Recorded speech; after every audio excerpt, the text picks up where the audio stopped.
ஓசியா 1ஆம் அதிகாரம்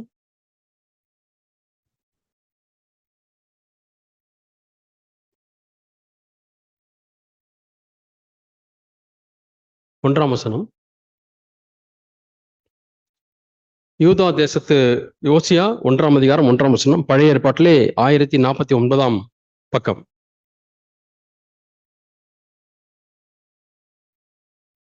யூதா தேசத்து ராஜாக்களாகிய உசியா, யோதாம், ஆகாஸ், எசேக்கியா என்பவர்களின் நாட்களிலும், யோவாசின் குமாரனாகிய இஸ்ரவேலின் ராஜாவாகிய யெரொபெயாம் என்பவனின் நாட்களிலும் பேயோரின் குமாரனாகிய ஓசியாவுக்கு உண்டான கர்த்தருடைய வசனம். ஓசியா தீர்க்கதரிசி யூதா தேசத்து ராஜாக்களாகிய உசியா, யோதாம், ஆகாஸ், எசேக்கியா இந்த ராஜாக்களின் நாட்களிலே அவர் தீர்க்கதரிசனம் உரைத்தார். அதே சமயத்தில் இஸ்ரவேலிலே ஒரே ஒரு ராஜாவை பேர் போடப்பட்டிருக்கிறது. யோவாசின் குமாரனாகிய இஸ்ரவேலின் ராஜாவாகிய யெரொபெயாம் என்பவனின் நாட்களிலே கர்த்தருடைய வார்த்தை உண்டாயிற்று. இந்த ஓசியா தீர்க்கதரிசி, ஆண்டவர் நீ போய் ஒரு சோர ஸ்திரியை விவாகம் பண்ணு என்று சொன்னார். ஒழுங்கற்ற ஒரு ஸ்திரீ, உண்மையற்ற ஒரு ஸ்திரீ. ஓசியா திருமணம் பண்ணி கொண்டார், ஆண்டவர் கீழ்ப்படிந்து. ஏன் ஆண்டவர் அப்படி சொன்னார் என்றால், இன்றைக்கு இஸ்ரவேல் தேசம் உன்னுடைய மனைவி போல இருக்கிறது என்று நீ மற்றவர்களுக்கு சொல். ஒரு ஆக்டிவ் டெமான்ஸ்ட்ரேஷன் போல அதை உணர வேண்டும் என்பதற்காக ஒரு லைவ் ஷோ போல ஆண்டவர் அங்கே சொல்லுகிறார். யோசியாவை திருமணம் செய்ய சொல்லி, ஓசியாவுக்கு எவ்வளவு கஷ்டமா இருந்திருக்கும் நினைத்து பாருங்கள். ஒரு திருமண வாழ்க்கை எவ்வளவு, நாம் எல்லாரும் எவ்வளவு சிரத்தை எடுத்து பெண் தேடி அல்லது பிள்ளைகளுக்கு திருமணம் பண்ண வேண்டும் என்று சொன்னால் எவ்வளவு காரியங்களை நாம் பார்த்து நாம் திருமணம் செய்து வைக்கிறோம். அதிலேயும் எங்கேயாவது சிலருக்கு தவறு ஏற்பட்டு விடுகிறது. ஆனால் இங்கு மோசமான ஸ்திரீயையே நீ திருமணம் பண்ணி என்று ஆண்டவர் சொல்லுகிறார். அது தேவ சித்தம், உண்மையான தேவ சித்தம் அப்படி அல்ல. தேவ சித்தம் ஒரு நல்ல தீர்க்கதரிசிக்கு ஒரு ஒத்தாசையான, சப்போர்ட் பண்ணக்கூடிய, தாங்கக்கூடிய, ஜபிக்கக்கூடிய ஒரு ஸ்திரியை தான் ஆண்டவர் முன்குறித்திருந்திருப்பார். ஆனால் இந்த விஷயத்திலே எப்படியாவது இஸ்ரவேல் உணர வேண்டும், ஜனங்கள் உணர வேண்டும், ஃபீல் பண்ண வேண்டும். அதற்கு என்னெல்லாம் செய்வது என்று சொல்லி ஆண்டவர் எவ்வளவு முறை யோசித்திருந்திருப்பார், நினைத்து பாருங்கள். ஓசியா தன்னுடைய மகனை போல தேவனுக்கு ஒரு தீர்க்கதரிசி, தன் மகனுக்கு இப்படி ஒரு மருமகளை கட்டி வைக்க வேண்டும் என்ற முடிவுக்கு ஆண்டவர் சந்தோஷமா அதை தீர்மானித்து தந்திருக்க மாட்டார். எவ்வளவு வேதனைப்பட்டிருந்திருப்பார். செய்யலாமா, செய்ய வேண்டாமா, செய்யலாமா, செய்ய வேண்டாமா. ஆனாலும் தேவன் அந்த கடினமான பாதையை தெரிஞ்செடுத்தார். எப்படி பிதாவானவர் இயேசு கிறிஸ்துவை இந்த பூமிக்கு அனுப்ப சித்தம் கொண்டாரோ, எவ்வளவு கஷ்டமான ஒரு முடிவா இருந்திருக்கும். நமக்காக ஒரு பலி கொடுக்கும்படியாக அவரை மோசமான முறையிலே சிலுவையில் அறைந்து அவர் கொல்லப்படும்படியாக தன்னுடைய ஒரே பேரான குமாரனை அனுப்புகிறது என்பது அவ்வளவு எளிதான ஒரு தீர்மானமா? எவ்வளவு கஷ்டமா இருக்கும், கடினமான ஒரு தீர்மானம். ஆனாலும் தேவன் அதை எடுத்தார். ரோமர் 3ஆம் அதிகாரம் 26ஆம் வசனம். ரோமர் 3ஆம் அதிகாரம், ஏன் பிதா அப்படி தீர்மானம் எடுத்தார் என்று இந்த வசனத்தில் போடப்பட்டிருக்கிறது. முதலாவது, முற்காலத்தில் நடந்த பாவங்களை அவர் எவ்வளவோ பொறுத்து கொண்டார். பொறுத்து கொண்டதை குறித்து தம்முடைய நீதியை காண்பிக்கும் பொருட்டாகவும், டு manifest his righteousness, தாம் நீதியுள்ளவரும் இயேசுவினிடத்தில் விசுவாசமாய் இருக்கிறவனை நீதிமானாக்குகிறவருமாய் விளங்கும்படி இக்காலத்திலே தமது நீதியை காண்பிக்கும் பொருட்டாக கிறிஸ்து இயேசுனுடைய இரத்தத்தை பற்றும் விசுவாசத்தினாலே பலிக்கும் கிருபாதார பலியாக அவரையே ஏற்படுத்தினார். 2 காரியங்கள் இதிலே, காண்பிக்கும்படியாக, விளங்கும்படியாக என்று 2 காரியங்கள் இந்த வசனத்திலே வாசிக்கிறோம். எதை காண்பிக்கும்படியாக என்றால், தம்முடைய நீதியை காண்பிக்கும்படியாக. அது என்ன நீதி? தம்முடைய நீதியை காண்பிக்கும்படியாக அங்க என்ன நீதியை நாம் பார்க்கிறோம்? பாவிகள் பாவங்கள் எல்லாம் பொறுத்து கொண்டார், மன்னிக்கவில்லை, பொறுத்து கொண்டார். பொறுத்துக் கொள்வதற்கும் மன்னித்துக் கொள்வதற்கும் வித்தியாசம் இருக்கிறது. அதுவரை பொறுத்து கொண்டார். ஆனால் இப்பொழுது அவர்களை மன்னித்து அந்த கடன் தொகையை நீக்க வேண்டும் என்று விரும்புகிறார். யாரோ ஒருவர் உங்களிடத்திலே 1 லட்சமோ 2 லட்சமோ கடன் வாங்கியிருக்கிறார்கள், அதை அவர்கள் கொடுக்கவில்லை. ஆனால் நீங்கள் கடனை ரத்து செய்யவில்லை, பொறுத்து கொண்டுகிறீர்கள். போய் தொந்தரவு பண்ணல, எனக்கு கொடுன்னு கேட்கல, ஆனால் பொறுத்து கொண்டீர்கள். ஆனா இன்னும் கணக்குல தான் இருக்கு, அது வேறு நிலைமை. ஆனால் கூப்பிட்டு எனக்கு நீ கொடுக்கவே வேண்டாம், நான் ரத்து செய்து விட்டேன் என்று சொன்னால் அது இன்னொரு நிலை. ஆண்டவர் இப்பொழுது பாவங்களை அதுவரை பொறுத்து கொண்டார். ஆனால் பொறுத்து கொள்வதை காட்டிலும் விடுதலையாக்குவது மென்மையானது அல்லவா? ஆனால் அதை நீதியாய் செய்ய வேண்டும். ஏதோ நான் அண்ட சராசரத்தையும் படைத்த தேவன் சர்வ வல்லவர் என்பதற்காய் நான் சரி மன்னித்து விடுகிறேன் என்று சொல்லி மன்னித்து விடலாம். ஆனால் நீதியா என்று கேட்டால் ஒரு பெரிய கேள்விக்குறி. எந்த அடிப்படையிலே மன்னித்தீர்கள் என்று அவர் தனக்கே ஒரு கேள்வியை கேட்டுக்கொள்கிறார். தான் நீதி செய்ய வேண்டும், அந்த நீதியை யோசிக்கிறார் தேவன். எது செய்தால் இது நீதியாக இருக்கும் என்று யோசித்து யோசித்து யோசித்து யோசித்து சரி உள்ள எல்லா பாவங்களையும் எடுத்து வேறு ஒருவர் மீது வைக்க வேண்டும். அது தன்னுடைய சொந்த குமாரன் ஆண்டவராகிய இயேசு கிறிஸ்து. பாவம் அறியாத அவரை நமக்காக பாவமாக்கினார். அவர் மீது வைத்து அவரை தண்டித்து விடுவோம் அந்த பாவத்துக்காய். அதான் அந்த நீதி. அவன் அநேக சமயத்தில் நாம் ஆண்டவரே நீதி உள்ளவரே என்று நாம் சொல்லுகிறோம். அந்த நீதியை நாம் உணர்ந்திருக்கிறோமா? ஆண்டவரே நீங்க என்னை மன்னிச்சிங்க, ஆனால் அந்த மன்னிப்பு நீதி விளங்க நீங்கள் செய்தீர்கள் ஆண்டவரே. என்ன நீதி? நம்முடைய குமாரன் மீது, அவனுடைய குமாரனை நம்முடைய பாவத்திற்காக தம்முடைய சொந்த குமாரனை தண்டித்து, பாவமில்லாதவரை, தேவ குமாரனை, நித்தியமானவரை அவரை தண்டித்து மரணத்துக்கு ஒப்பு கொடுத்து அவரை சாபத்துக்கு உட்படுத்தி அவரை நொறுக்க சித்தமாகி அவரை கைவிட்டு என் தேவனே ஏன் என்னை கைவிட்டீர் என்று அவர் பரிதபித்து தேவனை கூப்பிடுகிறார். அந்த அளவுக்கு அவர் மீது தண்டனை கொடுத்து அவர் நீதி செய்து விட்டார். நீதியை விளங்க பண்ண முடியாக. இப்பொழுது அந்த நீதியின் மேல் யார் விசுவாசம் வைக்கிறார்கள் அவர்கள் நீதிமான்களாக்குகிறார். அந்த நீதியின் மேல் விசுவாசம் என்னவென்றால் கிறிஸ்து மரித்தோரை உயிரோடு எழுப்பினார் என்று மொட்டையாக விசுவாசிக்கிறது அல்ல. கிறிஸ்து ஏன் மரித்தோர் உயிரோடு எழுப்பினார்?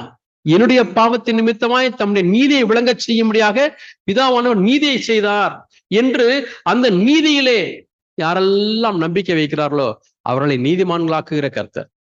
அதான் இங்க வாசிக்கிறோம். தாம் நீதி உள்ளவரும், 1வது காரியம், தாம் நீதி உள்ளவரை ஒரு காரியத்தை செய்து விட்டார். இப்பொழுது இயேசுவினிடத்தில் விசுவாசமா இருக்கிறவனை நீதிமானாக்குகிறவர். எதற்காக இயேசுவினிடத்தில் விசுவாசம்? என்ன விசுவாசம்? என்னுடைய பாவத்தை அவர் சுமந்தார் என்று நான் விசுவாசம் வைக்கும் பொழுது இயேசு பிதாவானவர் நீதியின் கிரையை செய்தார் அல்லவா? அந்த நீதியின் கிரையினுடைய தாக்கம் நம்மிடத்திலே வருகிறது.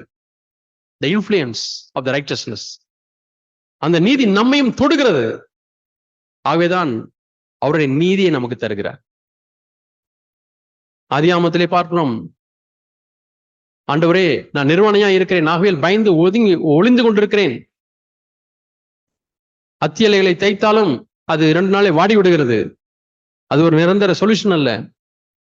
ஆகவே தேவன் அங்கேயே ஒரு விலங்கை பலியிட்டு அந்த தோலை அவர்களுக்கு வஸ்திரமாக கொடுத்தார். அது ஒரு விதத்திலே இதனுடைய ஒரு சின்ன ஒரு வெளிச்சம்.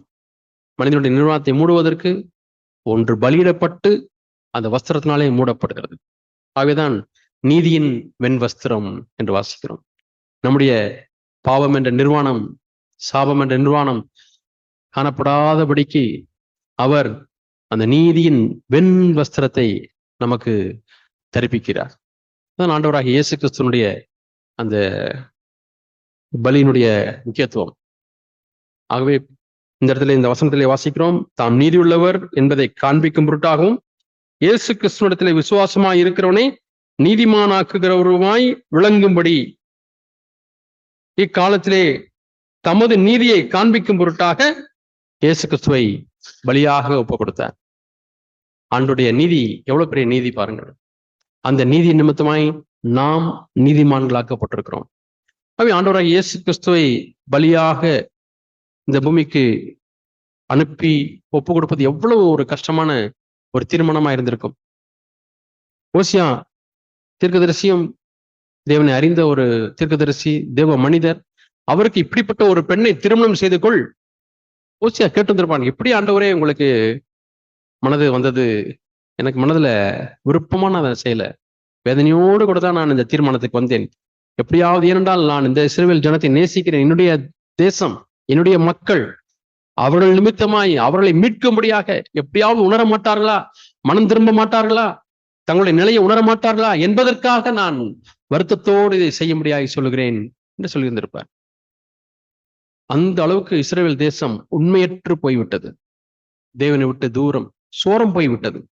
உண்மையற்று தேவனை விட்டு தூரம் போகிறது ஒன்று, உண்மையற்று போவது என்பது வேறொன்று. உங்களுடைய மனைவி உங்களை விட்டு தூரம் போய்விட்டார்கள், பேச்சுவார்த்தை இல்லை, SMS அனுப்புறதில்ல, வாட்ஸ்அப் டெக்ஸ்ட் அனுப்புறதில்ல, தூரம் ஊர்ல போய் இருக்கிறாங்க, அது ஒரு காரியம். ஆனால் வேறொரு மனிதனோடு கூட போய்விட்டார்கள் என்றால் எவ்வளவு துக்கம், வேறொரு பையனோடு போய்விட்டார்கள் என்றால் எவ்வளவு வருத்தமா இருக்கும். மீண்டுமாய் ஏற்றுக்கொள்வதற்கு துணிவு இருக்குமா? ஆனால் ஓசியா மனைவி மீண்டும் மீண்டுமாய் அப்படி தூரம் தன் நேசர்களோடு கூட போய் விட்டு கற்பமாகி திரும்பி வருவாள்.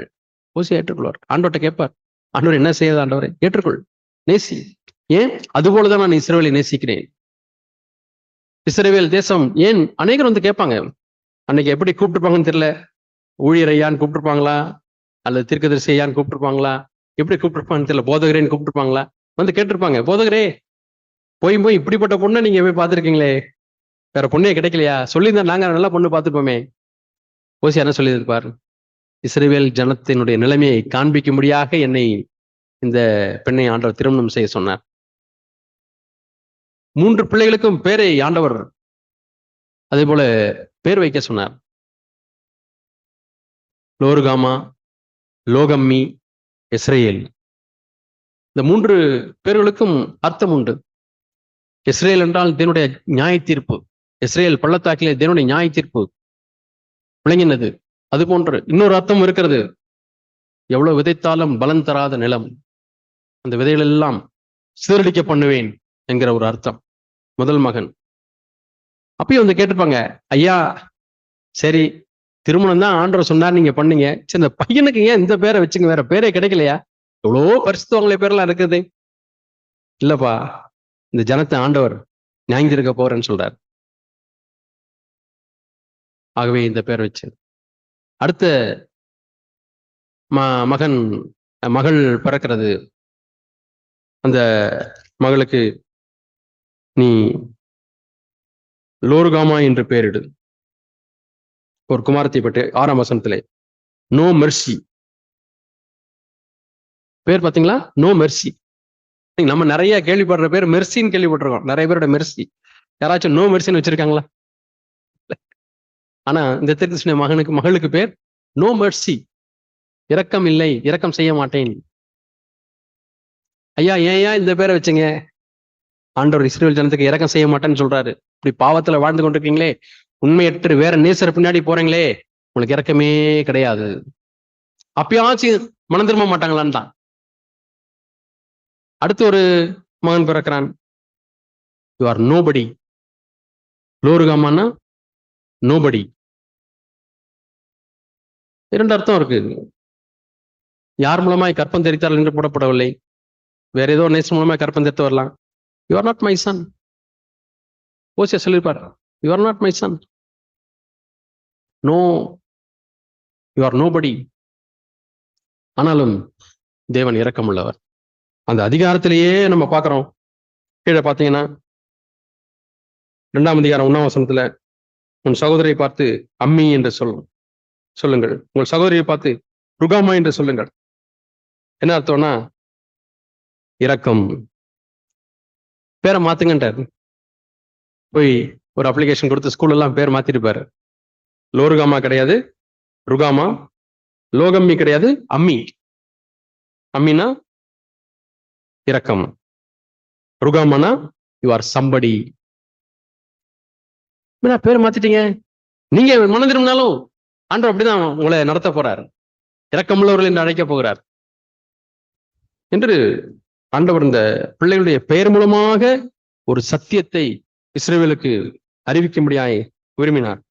இப்ப பாருங்க, அந்த ஆசீர்வாதத்தை நாம் 2ஆம் அதிகாரம் 20ஆம் வசனத்துல வாசிக்கிறோம். 22ஆம் வசனத்துல வாசிக்கிறோம். 22ஆம் வசனம் 2ஆம் அதிகாரம். பூமி தானியத்திற்கும் திராட்சரசத்துக்கும் என்றென்றைக்கும் மறுமொழி கொடுக்கும். இஸ்ரேல்னா மறுமொழி கொடுக்காது. இப்ப என்ன விதைச்சாலும் விளையும். ஆசீர்வாதத்தை கட்டளையிடுகிறேன். இவைகள் இஸ்ரேலுக்கு மறுமொழி கொடுக்கும். 23ஆம் வசனம், நான் அவனை எனக்கென்று பூமியில விதைத்து இரக்கம் பெறாதிருந்தவளுக்கு இறங்குவேன். என் ஜனம் இல்லாதிருந்தவர்களை நோக்கி நீ என் ஜனம் என்று சொல்லுவேன். அவர்களின் தேவனே என்பார்கள். அவர்களின் தேவனே என்பார்கள். ஆண்டவர் நம்பிக்கையோடு கூட பார்க்கிறார். யாராவது இன்றைக்கு நீங்க ஆண்டவர்கிட்ட நான் தூரம் போயிட்டேன், எனக்கு இரக்கமே கிடைக்காது, நான் ஐ எம் நோபடி, நான் ஒரு ஆளுன்னு சொல்றதுக்கே, நான் ஒரு பெண் சொல்றதுக்கே எனக்கு வெக்கமா இருக்கு, ஐ எம் நோபடி, எனக்கு எந்த அடையாளமே இல்லை, நான் தொலைஞ்சிட்டேன் அப்படின்னு சொல்றீங்களா? ஆண்டவர் சொல்லுகிறார், உனக்கு நான் இரக்கத்தை காண்பிக்கிறேன். யூ ஆர் சம்படி ஸ்பெஷல் என்று சொல்லுகிறார். நீ மனம் திரும்புவா என்று எதிர்பார்த்து ஆண்டவர் அழைக்கிறார். அந்த ஸ்திரீக்கு அப்படிதான் சொல்லுகிறார், நீ இனிமேல் என்னை பாகாளி என்று சொல்லாமல் 16ஆம் வசனம், ஈஷி என்று சொல்லுவாய். அநேக நேசர்கள் முன்னாடி போயிட்டு இருந்த, இப்ப நீ என்கிட்ட வரப்போற, உன்னை போல ஒரு நல்ல நேசர் இருக்கிறாரா இல்லையே என்று சொல்லுவாய் என்று சொல்லி நம்பிக்கையோடு கூட பார்க்கிறார். இந்த பின்மாற்றம் எப்பொழுது நடந்தது என்று சொன்னால் 2 ராஜாக்கள் காலத்தில் சொல்லப்பட்டிருக்கு. ஒன்று யெரொபெயாம் நாட்களிலே. யெரொபெயாம் ராஜா எங்கே ஃபிட்டின் ஆகிறார், அங்கே காணப்படுகிறார் இஸ்ரவேல் தேசத்திலே. பார்க்கும் பொழுது சவுல் முதல் ராஜா. 2வது ராஜா யார்? வாலிபர் சொல்லுங்க. 2வது ராஜா சத்தமா சொல்லுங்க, தாவீது. 3வது சாலமோன். 4வது ரெஹோபெயாம், யெரொபெயாம். ஏன் 2 ராஜான்னா, சாலமோன் செய்த பாவத்தின் நிமித்தமாய் ஆண்டவர் தீர்க்கதரிசனமா சொன்னார், உனக்கு பின் இந்த ராஜ்யம் 2ஆய் பிளந்து விடும். இஸ்ரவேல் என்ற ஒரு தேசம் 2ஆக பிரிந்து விட்டது. எப்பொழுதுமே பிரிவினை என்பது அது ஒரு சாபமான காரியம், தேவனுடைய தண்டனை. ஆகவே பிரிவினைகளே நாம் யோசித்து பார்க்கவே கூடாது. நாம் காலையிலே பார்த்தோம் ரூபனுடைய பிரிவினைகள், பிரிவினை நாவி, இட்ஸ் a curse. ஒரு கணவன் மனைவிக்குள்ளே பிரிவினை, பெற்றோருக்கும் பிள்ளைகளுக்கும் பிரிவினை. நான் இந்த பிரதரோட பேச மாட்டேன், நான் அந்த பிரதரோட பேச மாட்டேன், இவர் எனக்கு ஒத்துக்காது, அவர் உனக்கு ஒத்துக்காது. That is from the devil, அவர் ஓன் ஃபிளஷ், அவர் ஓன் செல்ஃபிஷ் ரீசன்.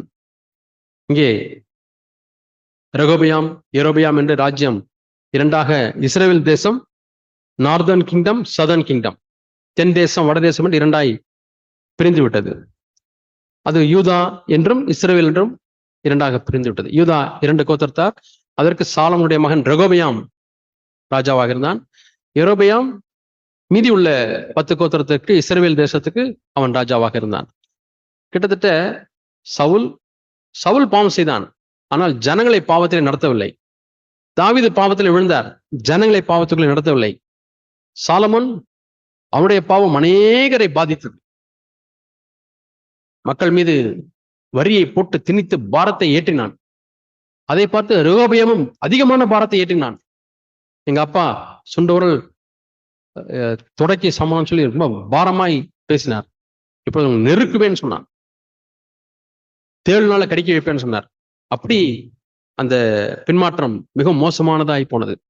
தகப்பனுடைய பின்மாற்றம் பிள்ளைகளுடைய வாழ்க்கையிலே அது அதிகமாக போய்விடும். ஆகவே தகப்பன்மார் எவ்வளவு ஜாக்கிரதையா இருக்க வேண்டும், பெற்றோர்கள் எவ்வளவு ஜாக்கிரதையா இருக்க வேண்டும். நீங்க நான் கொஞ்சம் தானே பின்வாங்குறேன் அப்படின்னு நினைச்சிருப்பீங்க, ஆனா பிள்ளைகள் அதிகமாய் பின்வாங்கி போவார்கள். ஒரு பையன் இருந்தான், அவன் படித்து முடித்து நான் ஐஏஎஸ் படிக்க போகிறேன் என்று சொல்லி அப்பாட்ட இருந்து காசை வாங்கி வாங்கி வாங்கி வாங்கி படிச்சு படிச்சு படிச்சு படிச்சு குடிச்சு குடிச்சு குடிச்சு அவன் குடிகாரனாய் மாறிவிட்டான். ஐஏஎஸ் ஆபீசருக்கு பதிலாக குடிகார ஆபீசராய் மாறிவிட்டார். சரி, அவங்க அப்பா ரொம்ப பாரத்தோட இந்த பையனுக்கு எப்படியாவது கல்யாணத்தை பண்ணி வச்சா திருந்திடுவான், காலை கட்டி போட்டலாம் அப்படின்னு நினைச்சு நல்ல ஒரு பெரிய இடத்துல நல்ல ஒரு பொண்ணை கல்யாணம் பண்ணி வச்சார். அந்த பொண்ணோட அப்பா வந்து நிறைய பஸ் ஓடுது, ஆனா சொல்லலை பையன் குடிப்பான்னு சொல்லலை. அவன் இப்ப சட்ட படிப்பு படித்து அட்வொகேட்டா மாறிட்டார். கல்யாணம் பண்ணி வச்சாங்க. குடியில மீறல, அதிகமாக குடிக்க ஆரம்பித்தார். உங்க அப்பாட்ட கேட்டேன், எப்படி இந்த குடிப்பழக்கத்துக்கு அவன் சென்றான் என்று கேட்டேன். அவர் வருத்தத்தோட சொன்னார், எனக்கு ஜுரம் வந்துருச்சுன்னா ரொம்ப கஷ்டமா இருந்தா கொஞ்சம் குடிப்பேன், மருந்துக்காக மட்டும் குடிப்பேன், அது அவனுக்கும் தெரியும். ஆனா இப்ப அவன் எல்லாத்துக்காகவும் குடிக்க ஆரம்பிச்சிட்டான் என்று. ஒரு பெற்றோருடைய சின்ன பாவம் பிள்ளைகளிடத்துல வரும்பொழுது அது மேக்னிஃபை ஆகிறது, பெரியதாகிறது. ஆகவே பெற்றோர் எவ்வளவு முக்கியமான இடத்துல நம்ம இருக்கிறோம். மிகுந்த நாம் தேவபக்தி உள்ளவர்களாய் நாம் வாழ வேண்டும். நாம் அப்படி தேவனுக்காக வாழ முடியவில்லை என்றால் பிள்ளைகளுக்காக, அது அடுத்த வேலி, மக்களுக்காக, பிள்ளைகளுக்காக, அது சுயநலமா இருந்தாலும் நம்மை பாதுகாக்கிறது. அவை ஆண்டவரே, ஏன்னா இயேசு சொல்லுகிறார், நான் சீஷர்களுக்காக என்னை பரிசுத்தப்படுத்துகிறேன், இவர்களுக்காக நான் என்னை பரிசுத்தப்படுத்தினேன் சொல்லுகிறார். ஆக பிள்ளைகளுக்காக பெற்றோர் பரிசுத்தப்படுவது நல்லதுதான்.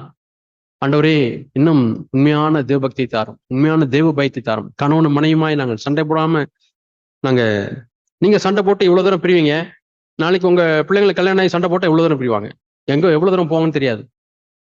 ஆகவே ஆண்டவரே, எங்களுக்கு தேவ பயத்தை தாங்க ஆண்டவரே, தேவ பக்தியை தாங்க ஆண்டவரே. ஆகவே சாலமோனுடைய மகன் ரெகோபெயாம் ரொம்ப துர்மார்க்கமா போயிட்டான். இந்த யெரொபெயாம் காலத்துல மேக்சிமம் இஸ்ரவேல் ஜனத்தை விக்கிரகத்துக்குள்ளாக வழி நடத்தினார். நாம் 2 ராஜாக்களை வாசிக்கிறோம். விக்கிரக வாழ்க்கைக்குள்ளாய் நடத்தினான். அதாவது ஜனங்களை பாவம் செய்ய நடத்தின முதல் ராஜா, ஜனங்களை பாவத்துக்குள்ளாய் நடத்தின முதல் ராஜா. சாலமோனும் போய் நிறைய விக்கிரகங்களை வணங்கினார், அநேக விக்கிரக கோயிலை கட்டினார். அதுவும் தப்புதான், அதுவும் ஜனங்களை வழிநடத்த வழி விலக செய்தது. ஆனா நேரடியாக ஜனங்களை விக்கிரகத்தை வணங்குங்கள் என்று சொல்லி கட்டளை போட்டது யெரொபெயாம். என்று சொன்னால் இன்செக்யூரிட்டி, பாதுகாப்பு உணர்வு இல்லாத ஒரு ராஜா. ஆண்டவர் தான் உனக்கு இந்த சிங்காசனத்தை நான் தருகிறேன் என்று சொன்னார். ஆண்டவர் தான் அவனை ராஜாவாய் மாத்தினார். இப்ப ராஜா உட்காந்துட்டு அவருக்குள்ள இப்ப என்ன பயம் வருதுன்னா, இஸ்ரவேல் ஜனங்கள் எல்லாரும் சமாரியாவிலிருந்து எருசலேமுக்கு போகிறார்கள். எதுக்கு? பண்டிகை கொண்டாட. அதனால எருசலேம்ல தான் தேவாலயம் இருந்தது. பண்டிகை கொண்டாட ஒவ்வொரு இஸ்ரவேலுக்கும் உள்ள கட்டளை, நீங்கள் தேவாலயத்துக்கு வர வேண்டும், எருசலேம் தேவாலயத்துக்கு போக வேண்டும். வருஷத்துக்கு ஒரு முறையாகிலும் அங்கே பஸ்காவை ஆசரிக்க போவார்கள். அப்படி எல்லாரும் போகும் பொழுது ரெகோபெயாம் தாம் பக்கம் இவங்களை இழுத்துருவான். எல்லாரும் ரெகோபெயாம் தான் ராஜான்னு சொல்லிடுவாங்க, நம்மள விட்டுருவாங்க, நமக்கு இந்த ராஜ்யமே போயிரும் அப்படின்னு சொல்லி பயம் வந்துருச்சு. ஒரு பாதுகாப்பற்ற உணர்வு வந்துருச்சு. தேவன் மேலே ஒரு நம்பிக்கையில விசுவாசம் இல்லை. தேவன் தான் என்னை இந்த இடத்துக்கு கொண்டு வந்திருக்காருன்னா, யார் பாதுகாக்க வேண்டிய சிங்காசனத்தை? தேவன் பாதுகாப்பார், யார் வந்தாலும் எதிர் வந்தாலும். அவை தேவன் நமக்கு ஒரு காரியத்தை கொடுத்திருக்கிறார் சொன்னால் அதை பாதுகாக்கிற ஒரு தேவன் தான். நாம் மனித உத்திகளினாலே, ஸ்கீமிங்னாலே, கபடத்தினாலே ஒன்றை பாதுகாக்க தேவையே இல்லை. அது மனுஷிக வழி, அது ஸ்கீமிங், அது தேவனுடைய பார்வையில் அருவருப்பா இருக்கிறது. நாம் ஆண்டவரே நீங்க கொடுத்தீங்கன்னா என் பிதா நடாத நாளெல்லாம் வேரோட பிடுங்கப்படும். பிதா என்கிட்ட உன்னை கொடுக்கலன்னா அது எனக்கு வேண்டாம். ஆண்டவர் நீங்க உன்னை கொடுத்துட்டீங்கன்னா நீங்க அதை பாதுகாப்பீங்க. நான் அதுக்காக மனுஷ உத்திகளினாலே அதை பாதுகாக்கணும்னு தேவையில்லை. தலைவர் பதவியை பாதுகாக்க முடியாது, தக்க வைத்துக் கொள்ள முடியாது. இப்ப ஸ்கீம் பண்றார் யெரொபெயாம். என்ன ஸ்கீம் பண்றாருன்னா, சரி என்ன பண்றது, இவங்களுக்கு இந்த இஸ்ரவேல் ஜனங்களுக்கு கண்ணுக்குட்டினா ரொம்ப பிடிக்கும். கண்ணுக்குட்டி ஏற்கனவே அவங்களுக்கு எக்ஸ்பீரியன்ஸ் இருக்கு, கண்ணுக்குட்டியை தெய்வமா வணங்கி. இப்ப பொன் கண்ணுக்குட்டியை செய்யறார். செஞ்சு 2 இடத்துல தான்ல ஒன்னையும் சமரில் வைக்கிறார். இப்ப இஸ்ரவேல் ஜனங்களை கூப்பிட்டு, நீங்க அவ்வளவு தூரம் கஷ்டப்பட்டு போக வேண்டாம், இதுதான் உங்களை வழிநடத்தின தெய்வங்கள், நீங்க இங்கேயே உங்கள் தேவனுக்கு பண்டிகை கொண்டாடுங்கள், இதுதான் உங்க தெய்வம் என்று சொல்லி நேரடியாக விக்கிரகத்துக்கு வழி நடத்தினார். ஜனங்களும், அந்த பகுத்தறிவில்லாத ஜனங்கள், தேவன் மேல் நம்பிக்கை இல்லாத ஜனங்கள் விக்கிரகத்தை வணங்க ஆரம்பித்தார்கள். மற்ற ரேஸ்களோடையே போய்விட்டார்கள், தேவனை மறந்தார்கள். யெரொபெயாம் காலத்தில் எவ்வளவு சீக்கிரமாய் அந்த வீழ்ச்சி வந்துவிட்டது என்று பாருங்கள். சவுல், தாவீது, சாலமோன், அடுத்தது ரெகொபெயாம் ஓசியா தீர்க்கதரிசன புஸ்தகம் அவர் எழுதுகிறார். மிகவும் பின்வாங்கி போய்விட்டார்கள். இது யூதா தேசத்திலே, இது எருசலேம் இஸ்ரவேல் தேசத்தில் நடந்தது. யெரொபெயாம் இஸ்ரவேலுக்கு ராஜாவா இருந்தார். இங்கே யூதா ராஜாக்களை பற்றி போடப்பட்டிருக்கிறது. உசியா, யோதாம், ஆகாஸ், எசேக்கியா. கிட்டத்தட்ட ஆகாஸ் காலத்திலே மிகுந்த பின்மாற்றத்துக்குள்ளாய் போய்விட்டார்கள். அதை நாம் 2 நாளாகமும்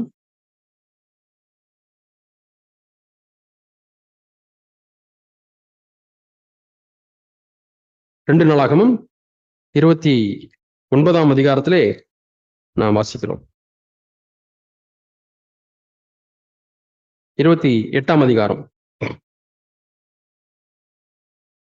எப்பொழுதெல்லாம் ஒரு ராஜா பின்வாங்கி போகிறாரோ அப்பொழுதெல்லாம் தேவன் அந்நிய தேசத்து ராஜாக்களின் கீழே சிறைபிடிக்கும்படியாய் விடுகிறார், மனம் திரும்பும்படியாக.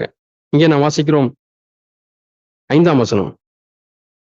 28ஆம் அதிகாரம் 1ஆம் வசனத்தில் வாசிக்கிறோம். ஆகாஸ் ராஜாவாகிற போது 20 வயதாயிருந்தான்.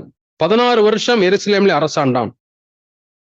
அவன் தகப்பனாகிய தாவீதை போல கர்த்தர் பார்வைக்கு செம்மையானதை செய்யவில்லை. இஸ்ரேல் ராஜாக்களின் வழிகளை நடந்து பாகால்களுக்கு வார்ப்பு விக்கிரங்களை செய்தான், தீ கடக்க பண்ணினான்.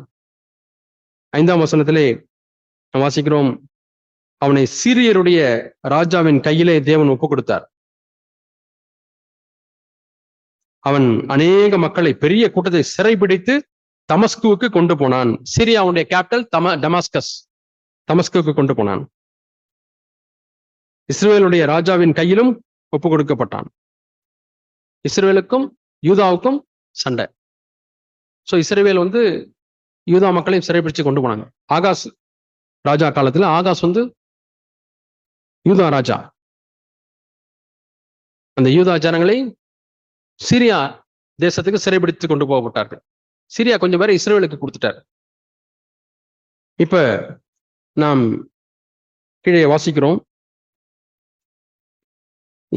இவ்வளவு சிறைபிடிக்கப்பட்டு கஷ்டத்துல இருந்தாலும் அந்த ஆகாஸ் ராஜாவுக்கு மனம் திரும்பணுன்ற எண்ணமே வரல. 19ஆம் வசனத்துல வாசிக்கிறோம், ராஜாவாகிய ஆகாஸ் நிமித்தம் கர்த்தர் யூதாவை தாழ்த்தினார். எவ்வளவோ சிறுமை, ஹியூமிலியேஷன். ஆகாஸ் பாவம் செய்த நிமித்தம் தேசத்தையே தேவன் சிறுமைக்குள்ளாய் நடத்தினார்.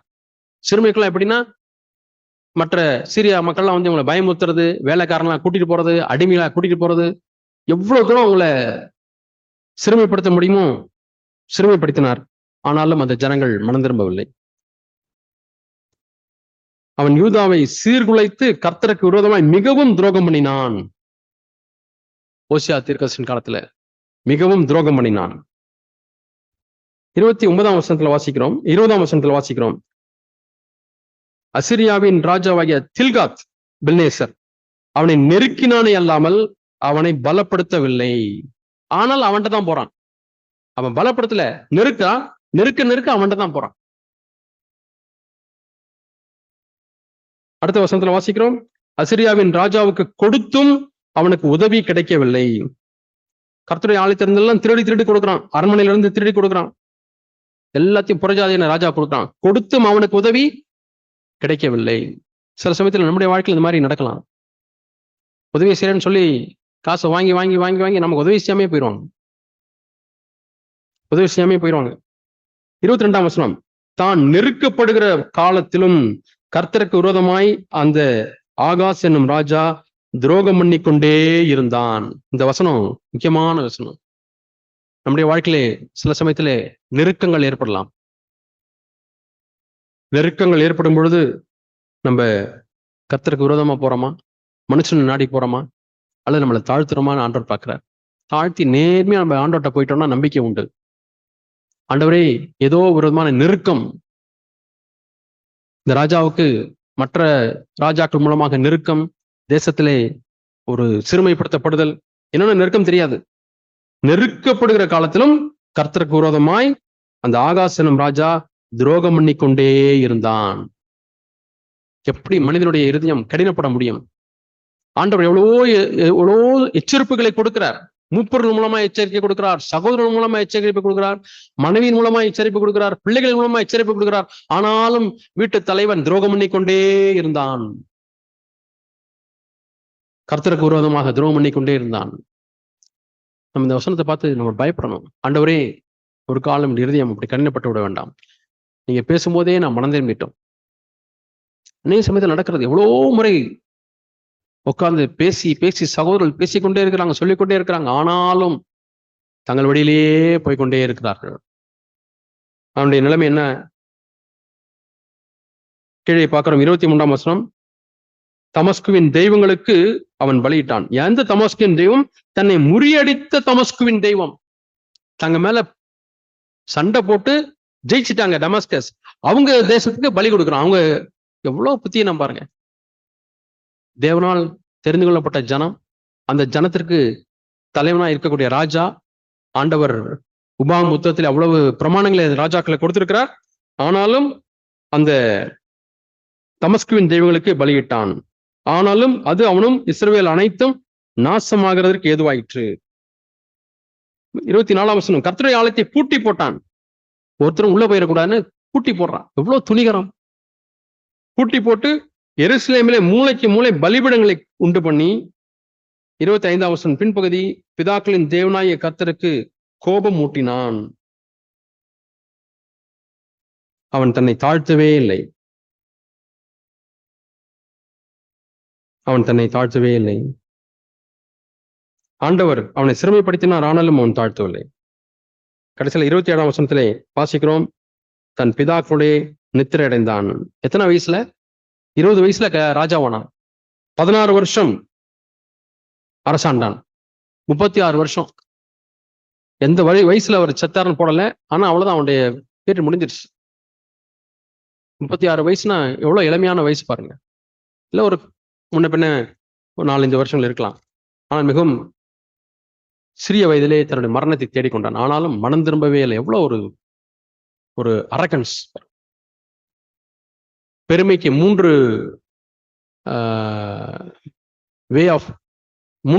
பிரிவுகள் உண்டு பெருமைக்கு. ஒன்று டிக்னிட்டி. என் டிக்னிட்டி என்ன ஆகிறது? என்னுடைய ஈகோ. 2வது சுப்பீரியாரிட்டி, மேன்மை, கண்ணியம், மேன்மை. 3வது அரகன்ஸ். அரகன்ஸ்க்கு தமிழ்ல என்ன வார்த்தை சொல்லப்பட்டிருக்குன்னு சொல்லி கூகுள் டிரான்ஸ்லேட்டர்ல போட்டா பயங்கரமா இருக்கு. திமிர். திட்டுவாங்க, ஆனா உண்மையா அந்த அர்த்தம் அரகன்ஸ், திமிர். 3ம் பெருமையினுடைய வெளிப்பாடு. இந்த ஆகாஷ் ராஜா ஆண்டவர் எவ்வளவு நெருக்கினார், சீரிய ராஜா மூலமா நெருக்கினார். ஆனாலும் எந்த ராஜா தன் நெருக்கிறானோ அவனுக்கே போய் பலியிட்டே இருக்கான். அவன் உதவியே செய்யல, அவனையும் சார்ந்து போறான். இவ்வளவு கஷ்டப்பட்டாலும் எருசலேம் தேவாலயத்துல போய் திறந்து எனக்காக கொஞ்சம் ஜெபம் பண்ணுங்கன்னு சொல்லி மக்களை உள்ள விடலாம்ல.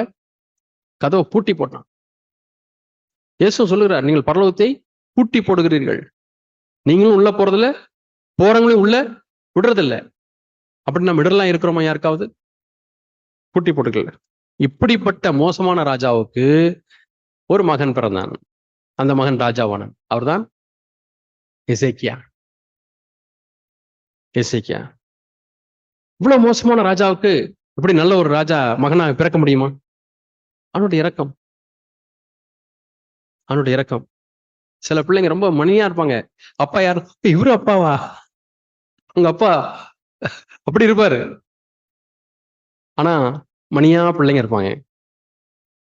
அது போல எசேக்கியா ராஜா, இவரு ராஜாவான உடனே இஸ்ரவேலின் தேவனாய கர்த்தருக்கு பஸ்காவை ஆசரிக்கும்படி எல்லாரும் வாருங்கள் என்று சொல்லி இவரை செய்த முதல் வேலை, ராஜாவான உடனே பூட்டின ஆலயத்தை திறக்கிறார்.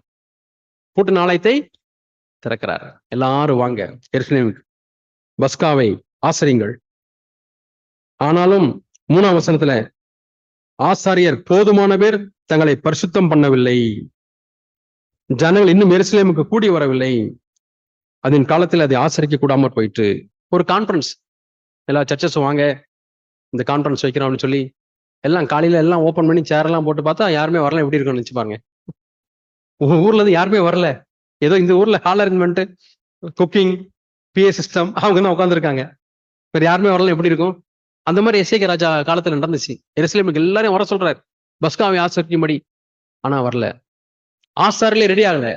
தங்களை பரிசுத்தம் பண்ணவில்லைன்னா ரெடி ஆகல. ஏன்னா பழைய வாழ்க்கையினுடைய அந்த இம்பாக்ட், பழைய பாவத்தினுடைய வாழ்க்கை, ஆகாஷ் ராஜாவோட துன்மார்க்கமான வாழ்க்கையினுடைய அந்த இம்பாக்ட் அந்த அளவுக்கு ஆகியிருந்தது. இப்ப அந்த எசேக்கியா ராஜா கோபப்படவே இல்லை. திரும்ப திரும்ப கர்த்தர்ட்ட கேட்கிறாரு. 6ஆம் வசனத்துல, தேவனாய கர்த்தருக்கு திரும்புங்கள், ராஜாக்களின் கைக்கு தப்பி இருக்கிற மீதியான உங்கள் அண்டைக்கு அவர் திரும்புவார். நம்பிக்கையின் செய்தியை சொல்கிறார். நீங்க திரும்புங்க, ஆண்டவர் உங்களிடத்தில் திரும்புவார். ஆண்டவர் உங்களை மீண்டுமாய் ஆசீர்வதிப்பார், உங்களை திரும்ப எடுத்து கட்டுவார். மனம் திரும்புங்கள், இதான் முதல் செய்தி. மனம் திரும்புங்கள் என்று முதல் செய்தி. 8ஆம் வசனம், உங்கள் பிதாக்களைப் போல உங்கள் கழுத்தை கடினப்படுத்தாதீங்கள். கர்த்தருக்கு உடன்பட்டு பரிசுத்தம் பண்ண பரிசுத்தவங்களை எல்லாரும் நீங்க வாங்க என்று அழைக்கிறார். 9ஆம் வசனத்துல, கர்த்தருக்கு நீங்க திரும்புங்கள், சகோதரத்துல பிள்ளைகளிடத்துல சிறைப்பிடித்தவர்களுக்கு முன்பாக இரக்கம் பெறுவீர்கள். இன்னும் சிறைப்பிடிக்கப்பட்டு இருக்காங்க சீரியாவிலாம், உங்களுக்கு இரக்கம் கிடைக்கும், நீங்க திரும்பி வருவீங்க, எல்லாம் வாங்க. கர்த்தருக்கு திரும்பினால் அவர் முகத்தை உங்களை விட்டு விளக்குவதில்லை. இது எப்படி சொல்றாருன்னா, எல்லாருக்கும் பறைசாற்றி அறிவிக்கிறார். 5ஆம் வசனத்தின் பின்பகுதியில பார்க்கிறோம், பறைசாற்றி அறிவிக்கிறார்.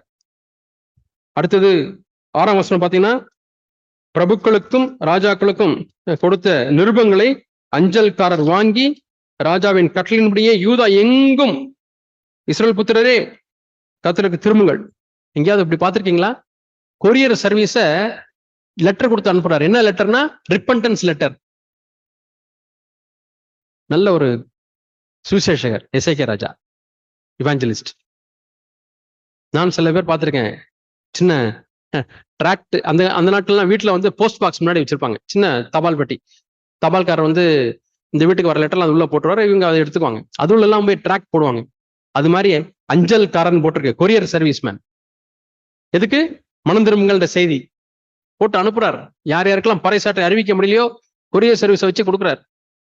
அவங்க பாக்குறாங்க, ராஜாட்ட இந்த லெட்டர். என்ன லெட்டர்? மனம் திரும்பி எல்லாரும் இஸ்ரவேலுக்கு வாங்க, எருசலேமுக்கு வாங்க, பஸ்காவை ஆசிரியங்கள் என்று கூப்பிடுறாங்க. இப்ப என்ன நடக்குது என்று சொன்னால், 11ஆம் வசனம், இந்த செய்தியினுடைய முதல் ரெஸ்பான்ஸ், அந்த செய்திக்கு எப்படி பதிலளிக்கிறார்கள் என்று பார்க்கிறோம்.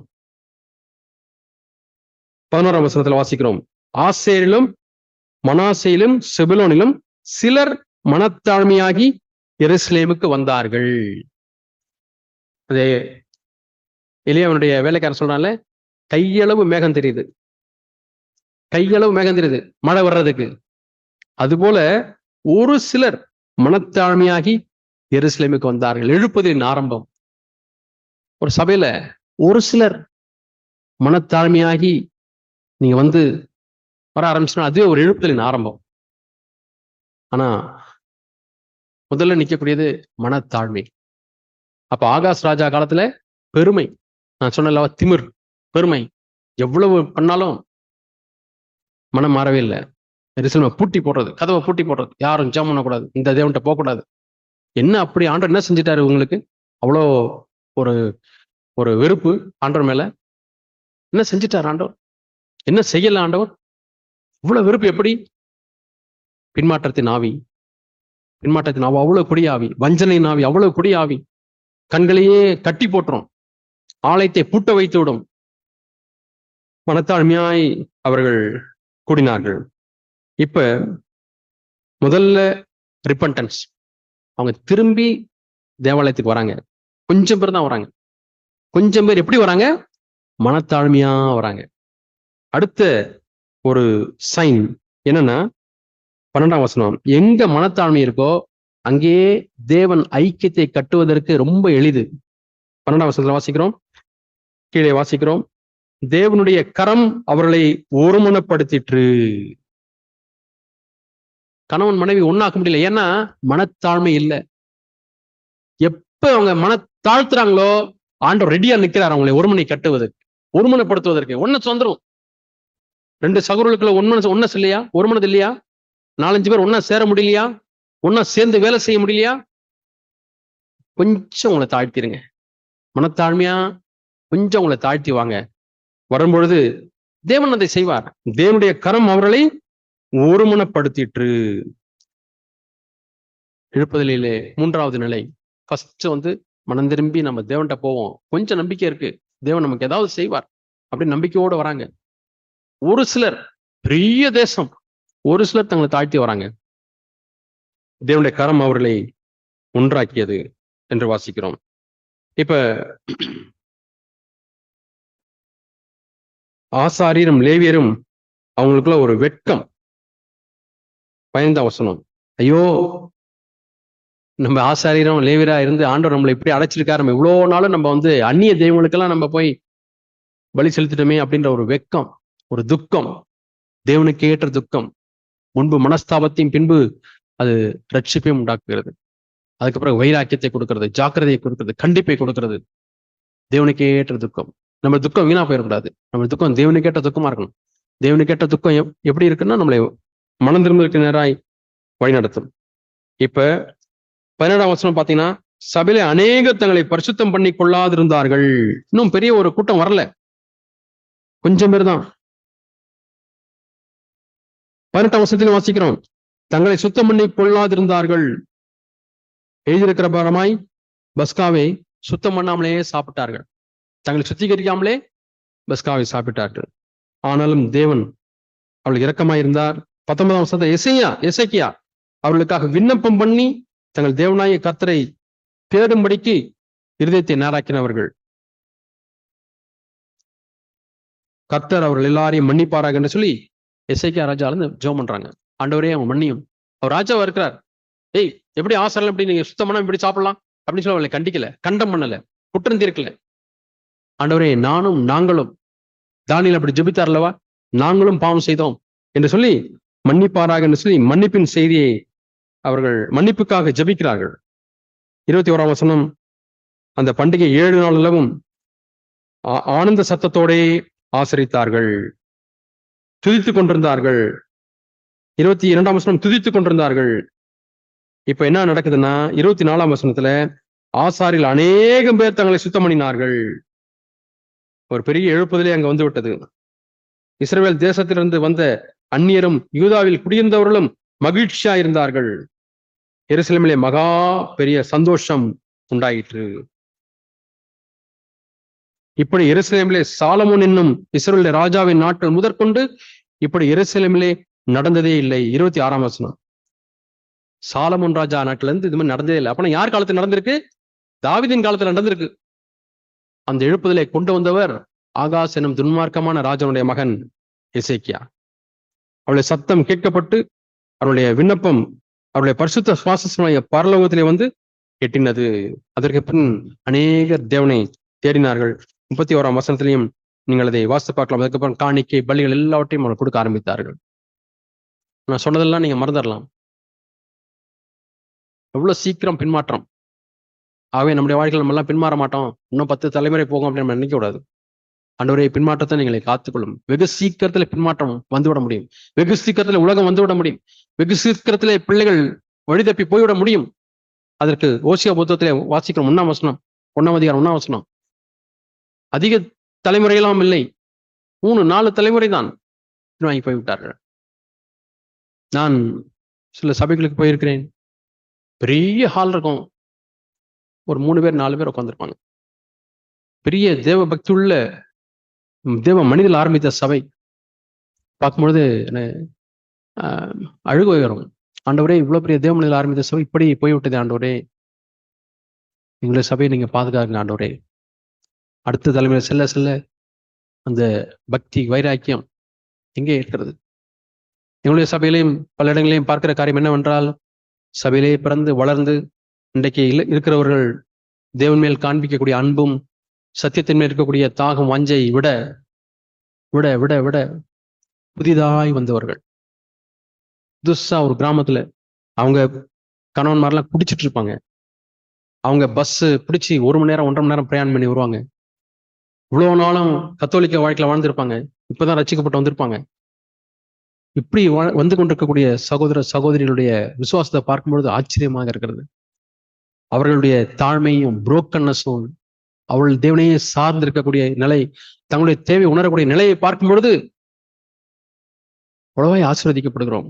ஆனால் திரளான மக்கள் சத்தியத்தை கேட்டு கேட்டு கேட்டு பழகி பழகி அது புளித்து போய்விட்டது. மாற்றத்துக்குள்ளாய் போய் கொண்டிருக்கிறார்கள்.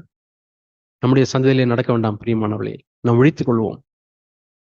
நம்முடைய சந்ததியிலேயும் ஒரு எழுப்புதல் வேண்டும் என்று சொன்னால் நாம் திரும்பி வருவோம் கர்த்தரிடத்திலே. ஒரு சிலர் மனத்தாழ்மையாய் வாருங்கள். கர்த்தர் உள்ளத்திலே பாரத்தை கொடுத்தால் ஒரு சிலர் மனத்தாழ்மையா வந்து, ஆண்டவரே சபைக்காக நான் ஜெபிக்கிறோம், சபையை நீங்க ஆண்டவரே அனலாய், ஆண்டவரே சாத்தான் மேற்கொள்ளாத சபையாய் நீங்க கட்டுங்க ஆண்டவரே. எங்களுடைய சந்ததியே ஆண்டவரை பின்வாங்கி போய்விடக்கூடாது, எங்களுக்கு அடுத்து வரக்கூடிய சந்ததி உலகத்துள்ளாய் போய்விடக்கூடாது என்று ஒரு சில சபைகளை போகும்போது கேள்வி பதில் நேரம் வருகிறது. கேள்வி பதில் நேரம் வருகிறதுலே வாலிப தம்பிமார்கள், வாலிப தங்கிமார்கள், சின்ன ஸ்கூல் படிக்க பிள்ளைகள் கேட்கக்கூடிய கேள்வி, கேர்ள் ஃப்ரெண்டை எப்படி சூஸ் பண்ணுவது? பையன் கேட்கிறான். அடுத்த ஸ்டேஜுக்கு போயிட்டான். கேர்ள் ஃப்ரெண்ட் வச்சுக்கலாமா வச்சுக்க கூடாதா அப்படி கேள்வி எல்லாம் கிடையாது. கேர்ள் ஃப்ரெண்டை எப்படி சூஸ் பண்ணுவது? அப்ப மைண்ட்ல என்ன இருக்கு? கேர்ள் ஃப்ரெண்ட் வச்சுக்கலாம், அது செட்டில் ஆயிட்டாங்க. பயமாக இருக்கிறது. ஒரு சிலர் கேர்ள் ஃப்ரெண்ட் இல்லைன்னா என்னை வந்து மோசமா பாக்குறாங்க, கேள்வி பண்றாங்க, அதுக்காவது நான் கேர்ள் ஃப்ரெண்ட் வச்சுக்கணும், பாய் ஃப்ரெண்ட் வச்சுக்கணும். வெகு சீக்கிரத்தில் தன்னுடைய வாழ்க்கை தொலைத்து விடுகிற பெண்கள் இருக்கிறார்கள், கேர்ள்ஸ் இருக்கிறாங்க, ஏமாந்து. அதுக்கப்புறம் எனக்கு திருமணமே வேண்டாம், வாழ்க்கை முழுவதுமாய் தனியாகவே. வீட்டுல அப்பா அம்மா பொண்ணு பாக்குறாங்க, மாப்பிள்ளை பாக்குறாங்க, எனக்கு வேண்டாம்ப்பா. என்ன சொல்லு, வேற யாரும் மனசு நினைச்சிருக்கியா? எனக்கு வேண்டாம்ப்பா. வருஷங்கள் ஓடிக்கொண்டே இருக்கிறது. ஏன்னா ஏற்கனவே என் வாழ்க்கையை தொலைத்து விட்டேன், இனி இன்னொருவருக்கு எப்படி நான் வாழ முடியும்? இது கொஞ்சம் மனசாட்சி இருக்கு. அந்த மனசாட்சி இல்லைன்னா பரவாயில்ல. இப்படிப்பட்ட ஒரு மோசமான ஒரு நிலைக்குள்ளாக உலகம் போய் கொண்டிருக்கிறது. அது அந்த உலகத்திலே நம்முடைய பிள்ளைகள் பிறக்கிறார்கள். நாம் எந்த அளவாய் அதிகமாய் தேவனை தேட வேண்டியவர்களா இருக்கிறோம், எந்த அளவு அதிகமாய் நாம் தேவனுக்காய் வாழ வேண்டியவர்களா இருக்கிறோம், தேவனை காண்பிக்க வேண்டியவர்களா இருக்கிறோம். வாலிப தம்பிமார்கள், வாலிப தங்கிமார்கள், அதிகமாய் தேவனை பற்றி கொள்ளுங்கள், தேவனை பிடித்துக் கொள்ளுங்கள், பலப்படுங்கள், தேவனுக்காக வாழ தீர்மானியுங்கள். அதற்கு ஒரு சிலர் தாழ்மையாய் அங்கங்கே பார்க்கும்பொழுது உற்சாகமா இருக்கிறது. ஒரு சிலர் தாழ்மையாய் ஜெபம் பண்றாங்க, தேவனை தேடுறாங்க சபைக்காக. யாருமே சொல்லல நீங்க ஜெபம் பண்ணுங்க, கூடி ஜெபம் பண்ணுங்கன்னு சொல்லல. ஆனா தாழ்மையா வந்து ஜெபம் பண்றாங்க. ஒரு சிலர் தங்களை தாழ்த்தி வருகிறார்கள். அது சபையை பாதுகாக்கும். பின்னர் தேவனே அவர்களை ஒருமனப்படுத்துகிறார். God commands unity. சங்கீதத்துல வாசிக்கிறோம். அது ஆரோன் மேலும் தாடியில வடிகிறதுமான அந்த எர்மோன் மேலும் சியோன் மேலும் பெய்கிற இந்த பனிக்குப்பாய் இருக்கிறது அந்த அபிஷேகம். தேவன் அபிஷேகத்தை அங்கே கட்டளையிடுவார். எங்கே ஒரு மனம் இருக்கிறதோ, ஒன்னஸ் இருக்கிறதோ, சகோதரர் ஒருமித்து வாசமான எத்தனை நன்மை எத்தனை இன்பமா இருக்கிறது, அங்கே தேவன் அபிஷேகத்தை கட்டளையிடுவார். அந்த அபிஷேகம் தான் நம்மை ஒன்றாக்குகிறது. அதற்கு பிறகு லேவியர் தங்களை பரிசுத்தம் பண்ணவில்லை, ஆசாரியர்கள் வரவில்லை, ஆனாலும் அவர் வெட்கப்படுகிறார்கள். அதற்கு பிறகு எல்லாரும் துதிக்க ஆரம்பிக்கிறார்கள், அநேகர் வர ஆரம்பிக்கிறார்கள். இங்கே சந்தோஷம், மகிழ்ச்சி. இது போன்று இதுவரை சாலமோனுக்கு பிறகு நடந்ததே இல்லை என்று சொல்லக்கூடிய அளவுக்கு எசேக்கியா ராஜாவுடைய நாட்களே பெரிய எழுப்புதல் வந்தது. அவை நம்முடைய சபைகள் பிரியமானவர்களே, ஒரு இக்கட்டான காலத்துக்குள்ளாக நம்முடைய பிள்ளைகள் போய் கொண்டிருக்கிறார்கள். நாம் பின்வாங்கி விடக்கூடாது. பின்வாங்காமல் இருப்பதற்கு ஆண்டவருக்குள்ளே நாம் அனலாய் நாம் இருக்க வேண்டும். ஆண்டவருக்குள்ளே நாம் கொழுந்து விட்டு எரியர்களா இருக்க வேண்டும். ஒரு பையன் ஒரு கேள்வியை கேட்டான். காக்கிநாடாவே தான் நினைக்கிறேன். காக்கிநாடாவா? காக்கிநாடா தான். சர்ச்சுக்கு வரும்போது ரொம்ப உற்சாகமா இருக்கு. அப்புறம் கிளாஸ்மேட்ஸ் எல்லாம் போனேன், நான் அப்படியே கொழுந்து போயிடுறேன், தனிஞ்சு போயிடுறேன். ஆண்டரை பத்திய உணர்வே இல்லாம போயிடுது. திரும்பவும் சர்ச்சுக்கு வரும்போது விட்டாங்க. நான் சொன்னேன், சர்ச்சில் வரும்போது நிறைய கட்டைகள்லாம் எரிஞ்சுக்கிட்டே இருக்கு, அங்க வரும்போது உனக்கு அனல் கிடைச்சிருது. ஒரு 50 டிகிரி 60 டிகிரி 70 டிகிரி ஹீட் ஆயிடுறீங்க. திருப்பி கிளாஸ் போகும்போது அங்கெல்லாம் 0 டிகிரி -5 டிகிரி to -10 டிகிரி இருக்கு. அதுல போகும்போது உங்க ஹீட் எல்லாம் அங்க போய் நீங்களும் 0 கிட்ட வந்துடுறீங்க. திரும்ப சர்ச்சுக்கு வரும்போது 0ல இருந்து 20 30 40 ஏறுது, திரும்பமா இறங்குது. இதுக்கு ஒரே சொல்யூஷன், உள்ளே அக்கினி எரியட்டும், உள்ளே அபிஷேகம் எரியட்டும். வாலிபர் ஒவ்வொருவரும் ஆண்டவரே இந்த அபிஷேகத்தில் நிரப்பும். ஆண்டவரே உமக்கு நான் அனலா இருக்க விரும்புகிறேன், எனக்குள்ள இந்த அக்னியை தாரும் ஆண்டவரே. காலையில கேட்டோம், நான் ஜலத்தினால்தான் ஞானஸ்நானம் கொடுக்கிறேன், எனக்கு பின் ஒருவர் வருகிறார், அவர் உங்களுக்கு பரிசுத்தாவினாலும் அக்கினினாலும் ஞானஸ்நானம் கொடுப்பார். அந்த அக்கினி உள்ள எரிஞ்சு கொண்டே இருந்தா எவ்வளவு நெகட்டிவ்ல போனாலும் அதெல்லாம் சூடாகுமே ஒழிய இந்த சூடு தனியாது. அப்படிப்பட்ட அக்கினிக்காய் அபிஷேகத்துக்காய் நம்ம ஒவ்வொருவரும் கேட்போம். ஆண்டவர் நம்மை அபிஷேகித்து வரக்கூடிய சந்ததியிலே நம்முடைய சபைகளை தேவன் பாதுகாப்பாராக, நம்முடைய குடும்பங்களை பாதுகாப்பாராக ஒரு எழுப்புதல் உண்டாகட்டும். நாம் பின்வாங்கி போய்விட வேண்டாம்.